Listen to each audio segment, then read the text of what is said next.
Baik, Assalamualaikum warahmatullahi wabarakatuh. Halo anak-anak hebat, semoga kalian selalu dalam keadaan sehat walafiat. Hari ini Ibu akan menjelaskan mengenai bab garis dan sudut untuk pertemuan yang pertama. Apa yang akan kita pelajari, yaitu kalian harus dapat mengamati terlebih dahulu kira-kira dari gambar ini apa yang bisa kita dapatkan. Oke, jadi kalau kalian lihat dalam konstruksi jembatan ini, ternyata tiang penyangga di dalam jembatan ini seperti sebuah garis atau beberapa garis yang sejajar. Nah, ini adalah dua garis yang sejajar, lalu ada tiga, dan seterusnya. Dan ada juga garis-garis yang saling berpotongan, yaitu misalkan garis yang tadi dengan yang hijau ini. Nah, ini mereka memiliki titik potong. Nah, maka ini adalah apa yang akan kita pelajari dalam kehidupan sehari-hari. Lalu, selain garis yang saling berpotongan ataupun garis yang saling sejajar, ternyata dari dua garis yang saling berpotongan ini nanti terbentuklah yaitu suatu sudut. Nah, ini yang real terjadi dalam kehidupan sehari-hari mengenai garis dan sudut. Lalu, tujuan pembelajaran hari ini adalah peserta didik dapat menjelaskan kedudukan dua garis, yaitu sejajar, berhimpit, berpotongan, dan bersilangan. Oke, yang pertama adalah pengertian titik, garis, dan sudut. Titik. Titik adalah, misalkan diketahui ada titik A, jadi sebuah titik adalah di mana dua garis bertemu. Nah, sehingga dari gambar titik A ini dapat disebut sebagai titik perpotongan. Lalu, garis.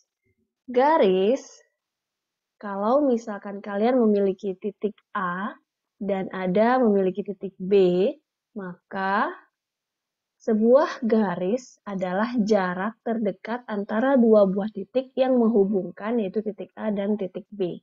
Lalu yang ketiga adalah sudut.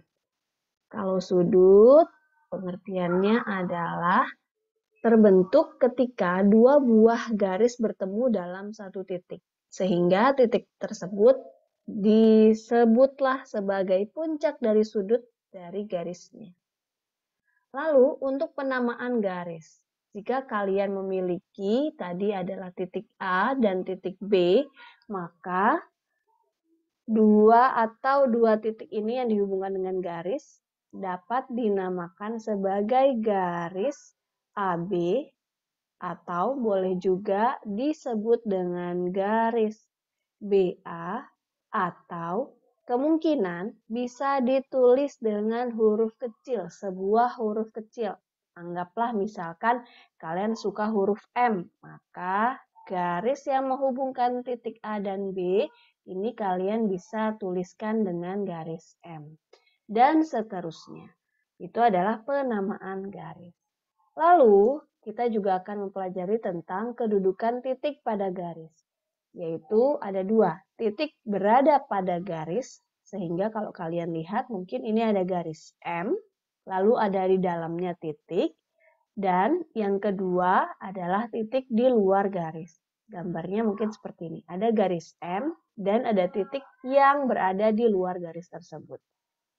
Nah, sinar garis dan ruas garis. Apa bedanya? Sinar garis adalah sebuah garis yang memiliki titik awal tetapi tidak memiliki titik ujung, yaitu biasanya ditandai dengan anak panah. Sehingga kalau kita memiliki gambar seperti ini, sinar garis yang terjadi adalah awalnya adalah A dan tidak memiliki ujung karena C ini akan terus ke depan sana sehingga kita bisa bicara bahwa sinar garisnya salah satunya adalah AC. Karena di sini A ke C terus saja, tidak tahu sampai kapan mereka selesai. Karena C masih berlanjut dengan adanya tanda panah ini. A ke C. Lalu ada juga yaitu B ke C, karena titik awalnya adalah B dan terus berlanjut menuju C, sehingga AC, BC adalah sinar garis. Lalu C ke A. Kenapa kok boleh berbalik? Karena di sini dari arah A ke sebelah kiri juga ada anak panahnya. Artinya garis dari A ini bisa diperpanjang sepanjang-panjangnya sampai kita tidak tahu, yaitu tidak memiliki ujung seperti itu. Nah, maka C ke A ini juga disebut sebagai sinar. Lalu C ke B. Sorry, ini bukan C ke B, tapi adalah BA ya. Ini adalah B ke A. Nah, seperti itu.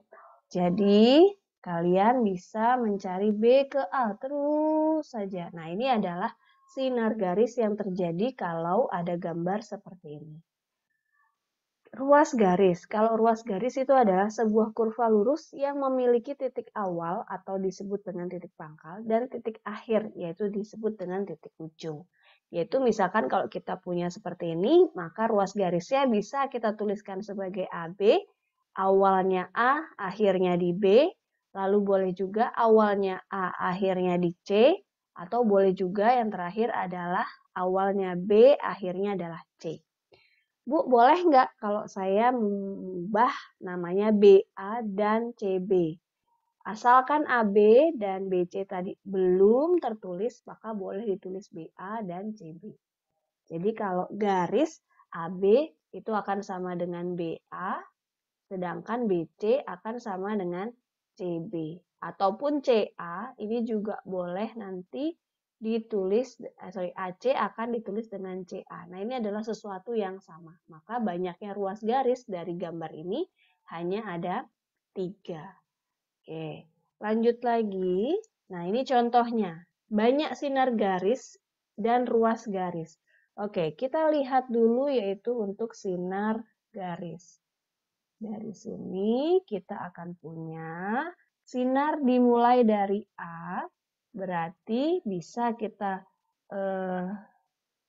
gambarkan yaitu A ke E karena anak panahnya ada di E sampai dengan tak terhingga. Lalu bisa juga yaitu B ke E, mulainya di B sampai akhirnya di E dan seterusnya E-nya karena dia tidak punya akhir gitu kan ya. Lalu bisa juga C ke E, C ke E dan seterusnya. Lalu bisa juga D ke E, mulainya di D ke E dan seterusnya. Nah, itu baru sinar garis yang ke arah kanan. Ternyata yang ke arah kiri juga ada anak panahnya. Maka kita bisa untuk membuat sinar garisnya, yaitu dari mulanya di B menuju A, berarti dia nanti tulisnya adalah BA. C menuju A, oke, berarti nanti tulisnya CA. Lalu bisa juga D menuju A, berarti ruas sinar garis di A. Lalu terakhir adalah E ke A. Nah, jadi kalau sinar garis itu tidak ada ujungnya, yaitu ditandai dengan anak panah ini. Seperti itu. Nah, ternyata sinar garisnya ada 8 yang kita dapatkan. Nah, berarti sekarang yang sinar garisnya hanya ada 8, yaitu jawaban yang D. Kita akan buktikan bahwa ruas garisnya ada 10. Ruas garis itu tadi adalah kurva lurus yang memiliki titik awal dan punya titik akhir. Kalau titik awalnya adalah A, akhirnya adalah B, ini adalah ruas garis AB. Lalu kalau kalian punya awalnya A, akhirnya di C, boleh. Awalnya A, akhirnya di D, boleh. Awalnya A, akhirnya di E juga boleh. A-nya sudah habis semuanya dipasangkan AB, AC, AD, dan AE. Lalu sekarang kalian beranjak kalau misalkan mulainya dari B. Berarti B ke C, B ke D, ataupun B ke E. Nah, ini adalah ruas garis. Gitu ya. Nah, lanjut lihat lagi kalau sekarang kalian bermula di C. Berarti ruas garisnya bisa jadi CD, bisa jadi CE. Dan kalau yang terakhir kalian mencoba mengawalinya dengan D, maka mengakhirinya dengan E. Boleh nggak Bu saya balik? Nah, jadi kalau misalkan ED dalam ruas garis ED nanti akan sama dengan DE, maka tidak perlu kalian balik. Itu adalah kalau ruas garis. Ternyata dari sini ruas garisnya ada 10. Berarti benar jawabannya tadi adalah yang D. Lalu, kedudukan dua garis. Akan ada 4 kedudukan dua garis, yaitu yang pertama, dua garis yang sejajar. Artinya dua garis dalam satu bidang yang jika diperpanjang tidak akan pernah bertemu atau tidak akan pernah berpotongan. Contoh yaitu adalah dua garis yang berwarna hitam dan kuning ini. Kalau kita perpanjang sepanjang-panjangnya, mereka tidak akan pernah bertemu. Seperti ini. Dan ciri khasnya mereka kalau dua garis yang sejajar itu adalah kalau kalian ukur jaraknya, dimanapun kalian ukur jaraknya, maka jaraknya akan sama. Misalkan 1 cm ya 1 cm semuanya. Nah, itu adalah ciri-ciri dari dua garis sejajar. Lalu yang kedua adalah dua garis yang saling berpotongan. Dua garis dalam satu bidang yang memiliki satu buah titik persekutuan, yaitu disebut dengan titik potong garis. Nah, contohnya di sini. Ada garis kuning dan hitam yang saling berpotongan di satu titik. Lalu, dua garis berhimpit. Artinya, dua garis yang terletak pada satu garis lurus. Kalau kalian lihat, di sini adalah yang warna hitam dan warna kuning ini bertumpuk alias berhimpit. Arahnya boleh sama, boleh berbeda. Sedangkan untuk yang keempat yaitu dua garis bersilangan adalah dua garis yang terletak di dua bidang berbeda sehingga dua garis tersebut tidak sejajar dan tidak akan pernah berpotongan. Nah, contoh soalnya dari dua garis yang sejajar. Misalkan kalian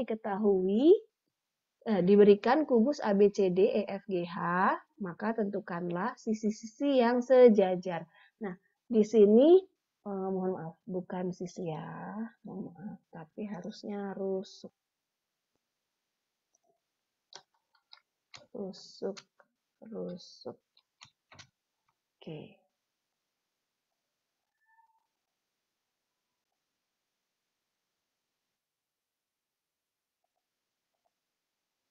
Oke, baik. Kita lanjut dengan contoh satu tadi, yaitu jika diketahui ada kubus ABCD, EFGH, maka tentukanlah rusuk-rusuk yang sejajar. Misalkan ibu akan mengambil rusuknya AD. AD, kalau kita lihat, maka AD itu akan sejajar dengan rusuknya yaitu BC. Penulisan sejajar BC seperti ini nanti akan dilambangkan dengan garis miring 2 seperti ini. Ini artinya adalah dua garis yang sejajar, yaitu BC. Ada lagi mungkin AD yang kita tuliskan bahwa dia sejajar dengan EH. Atau kita tulis yaitu dengan AD sejajar EH. Lalu ternyata AD kalau kalian lihat juga sejajar dengan rusuk FG. Maka boleh ditulis yaitu AD sejajar dengan FG. Nah, ini baru satu. Kita cari yang lainnya. Ini akan terjadi banyak sekali sisi-sisi atau rusuk-rusuk yang sejajar dalam suatu bangun ruang kubus. Oke, kita misalkan mau cari rusuk yang sejajar dengan AB. Nah, kita lihat AB sekarang. Ternyata AB itu akan sejajar, Ibu akan tuliskan seperti ini sekarang, dengan DC yang pertama. Lalu bisa jadi AB sejajar dengan EF. Bisa jadi AD juga sejajar dengan HG. Oke, berarti AB sejajar dengan HG. Nah, ini adalah contoh kesejajaran dari dua buah garis. Nah, misalkan lagi Ibu akan mengambil rusuk atau rusuk AC. Nah, kita buat dulu, kalau belum ada boleh kita buat dulu. AC. Kalau kita lihat di sini AC, yaitu sejajarnya dengan E ke G. Nah, ini adalah yang disebut dengan diagonal sisi nanti. Nah, lalu kalau misalkan kita cari lagi, misal contoh lain, yaitu B ke G. B ke G, ternyata BG juga sejajarnya itu dengan A ke H. Seperti itu. Nah, ini adalah contoh dari dua buah garis yang saling bersejajar. Nah, mudah-mudahan dapat dimengerti oleh kalian dari contoh dua garis sejajar. Nah, ini sebenarnya masih banyak lagi, maka kalian boleh teruskan nanti di rumah. Dan seterusnya. Oke, lalu kita masuk ke contoh kedua. Dua garis yang saling berpotongan tadi.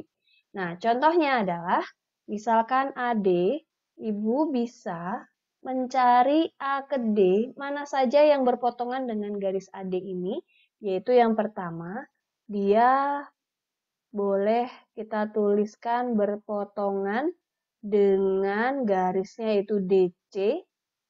Nah, lihat di sini AD berpotongan sama DC, yaitu di titik D berpotongannya. Kan ya? Terus mungkin bisa juga kita tuliskan AD berpotongan dengan, nah yuk kita cari lagi.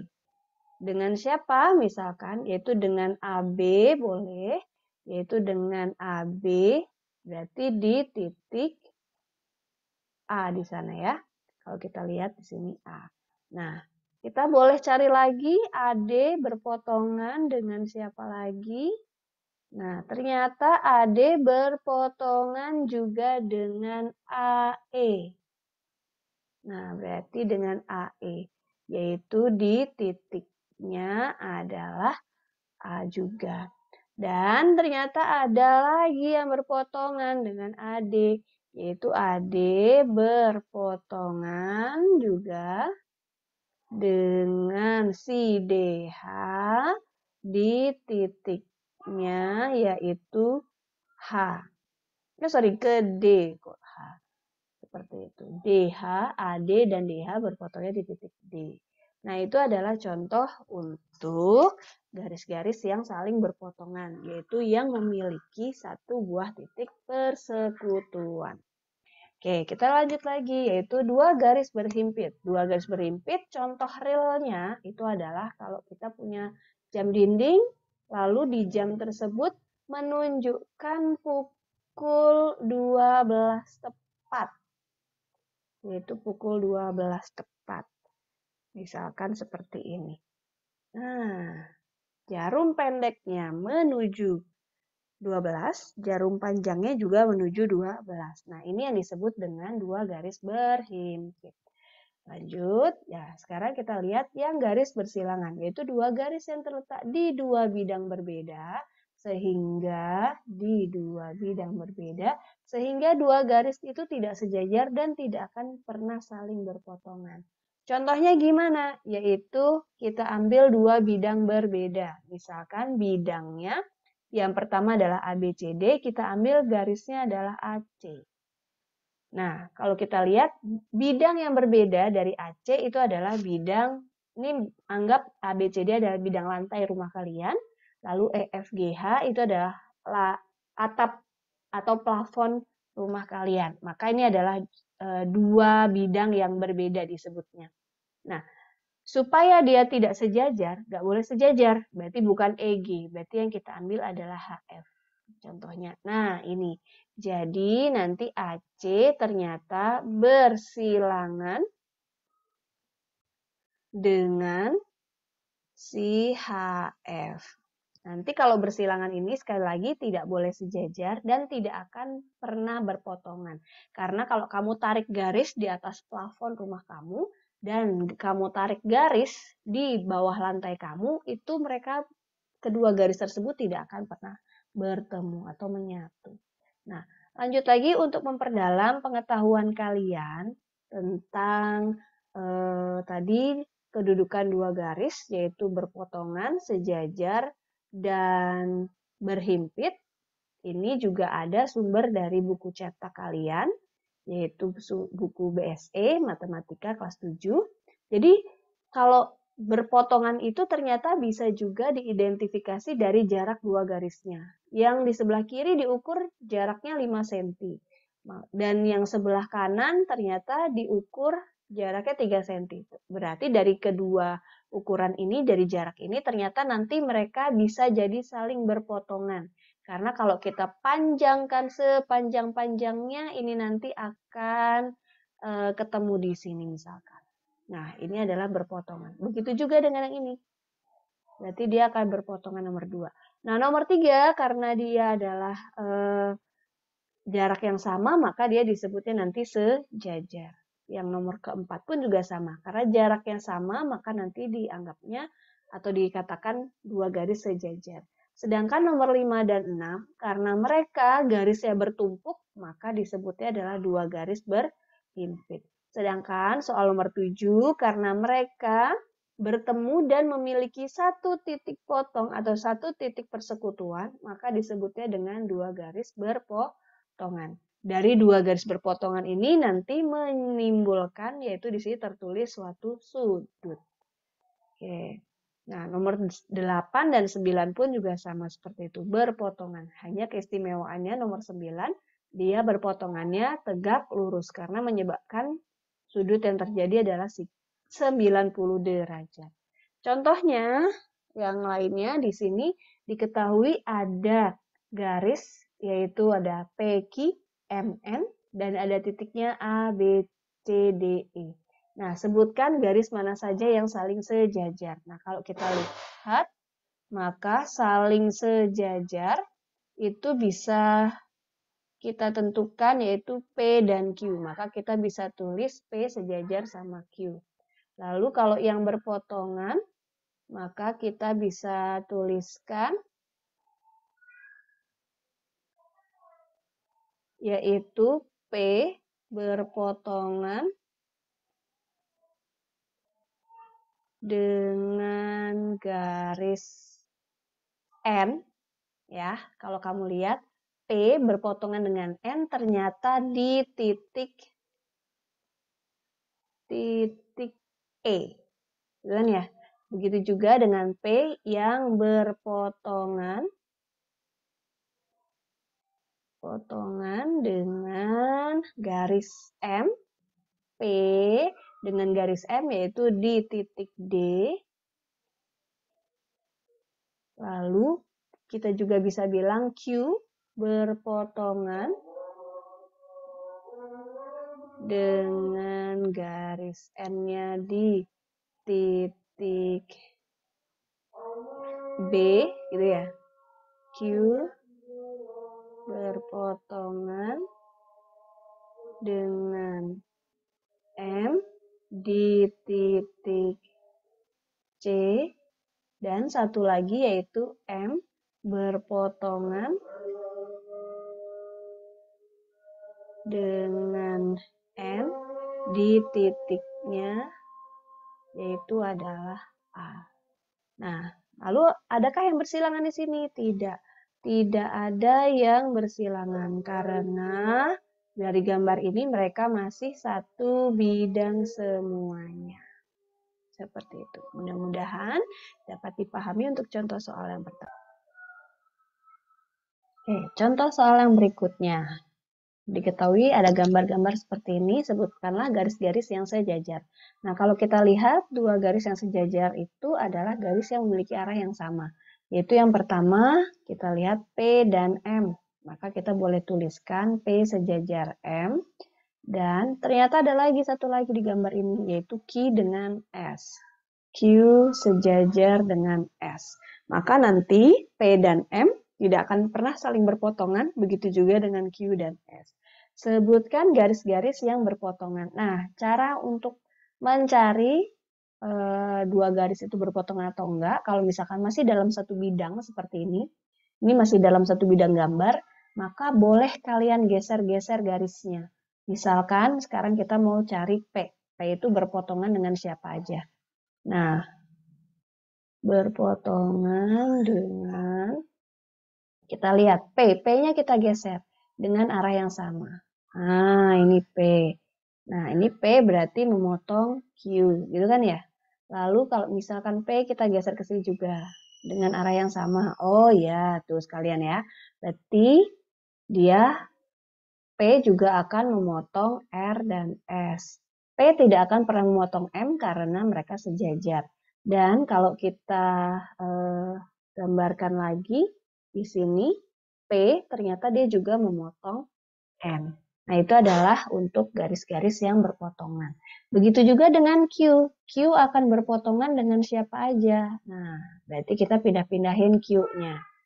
Yaitu dengan cara kita lihat Q. Q itu garisnya mendatar seperti ini. Kita pindahkan, memotong P, ya jelas. Lalu memotong R, ya jelas. Tidak mungkin memotong S karena mereka sejajar. Memotong M dan memotong N. Maka Q memotong P, R, M, dan N. Nah, kita lanjutkan kalau R. R memotong siapa aja? Berarti R itu akan berpotongan yaitu dengan R. R ini arahnya ke sana ya. Ini kalau kita gambarkan ulang lagi mungkin jadi seperti ini. Nah, ini kamu harus cari garis-garis yang sejajar, tidak asal ya. Nah, ternyata R memotong semuanya, yaitu P, Q, S, M, dan N. Lalu kita cari juga sekarang P, Q, R sudah, sekarang S. Kalau S karena dia sejajar dengan Q, pasti sama yang dipotong. S akan berpotongan dengan, lihat, di sini Q dengan S sejajar, maka yang dipotong Q pasti juga akan dipotong oleh S. Nah, itu S-nya di sini, S-nya di sini, S-nya di sini, S-nya di sini, yaitu P, R, M, N. Lihat, P, R, M, N. Sama ya, P, R, M, N. Nah, itu adalah sifat dari dua garis yang sejajar. Nah, terus R, S, M. M itu sama dengan P, maka nanti dia memotongnya sama dengan yang P. Yaitu P memotong siapa saja? Q, R, S, N. Berarti N juga sama. Dengan Q, R, S, dan N. Dan yang terakhir adalah N. Berpotongannya dengan, nah kalau kita lihat N, kita geser dia dengan arah yang sama seperti dia. Dia memotong M. Dia memotong S. Kalau ibu panjangkan juga dia memotong R. Lalu ibu panjangkan lagi, ternyata dia juga memotong Q. Dan satu lagi pasti dia juga memotong P. Berarti dia berpotongan dengan semuanya. P, Q, R, ya, S, dan M. Nah, ini adalah cara mencari garis-garis yang sejajar dan garis-garis yang berpotongan. Nah, contoh yang terakhir yaitu adalah kalau kalian diketahui gambar seperti ini, kalian suruh menyatakan kira-kira mana pernyataan yang benar. Nah, kalau kalian lihat bahwa di sini ada dua garis yaitu A dan B yang menuju ke atas, lalu K yang menuju ke kanan, di sini N yang menuju ke kiri ataupun ke kanan juga bisa di sini. Maka ternyata A dan B ini sejajar. A dan B ini sejajar. Dan satu lagi yaitu adalah N sejajar dengan K. Itu adalah yang pertama. Lalu kalau kalian lihat juga, maka kita bisa cari statementnya dulu bahwa A, garis-garis yang sejajar adalah A dan B, serta K dengan N. Oke, pernyataan satu benar. Kita cek pernyataan keduanya. Garis yang berpotongan adalah A dengan K. Kalau kalian lihat, A ini adalah dengan K, betul. Dengan M dan dengan N. Berarti betul. Jawabannya adalah yang A. Sehingga kita bisa menarik jawaban yaitu yang A. Nah, ini adalah untuk contoh soal. Nah, oke. Oke, semoga bermanfaat dan selamat belajar. Terima kasih. Assalamualaikum warahmatullahi wabarakatuh.